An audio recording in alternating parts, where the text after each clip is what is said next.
So the reason I put some notes on the debt ceiling is because it's being under-delivered in terms of the risk that it poses to markets. By us, I have to say. By everybody, because it is something that can knock the market sideways.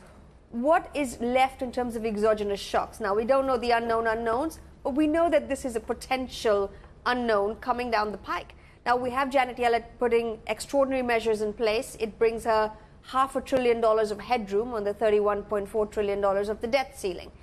Now, where does this take us? This takes us to about summer, mid-Q3, when there is a potential default. What was interesting for me was that Speaker McCarthy's car crash of an election process was based on... 17? Yeah. 18? I don't know. How many was it? Lost track. I stopped watching after about Got to admire the bloke for persistence. Oh, he was not giving up. It belongs to him for now.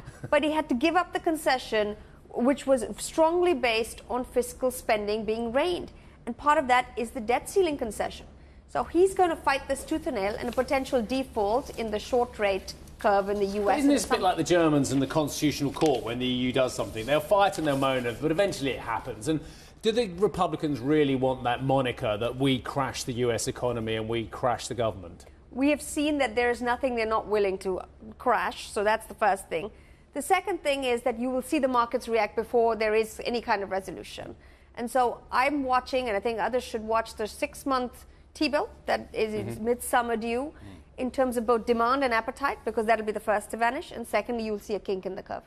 Let's go back to the investment thesis then. Interesting that you've cash is king is in bold black capital letters here. So I think that's the messaging. But you're not saying walk away completely from markets at this stage. How selective and how defensive do you think our audience really needs to be? Well, if anyone isn't managing their cash aggressively, you're missing a very important toolkit in your portfolio. So think about short-term instruments. They're paying north of 4%. It's really hard to get a risk premium well above that to justify much else. So that's the first thing. Second thing is fixed income as a diversifier, especially high-quality fixed income. You have investment-grade bonds paying, mid to high single-digit returns. Buy a basket of those. Be selective, but buy a basket BBB and above and hold those. That's a great yield. Beyond that, think about other fixed income holds, whether it's the US curve or in Europe. Those are going to be safer places with less downside risk. I wouldn't walk away completely from the equity story. You can play the equity story again with China reopening. International stocks look very good with the dollar weakening.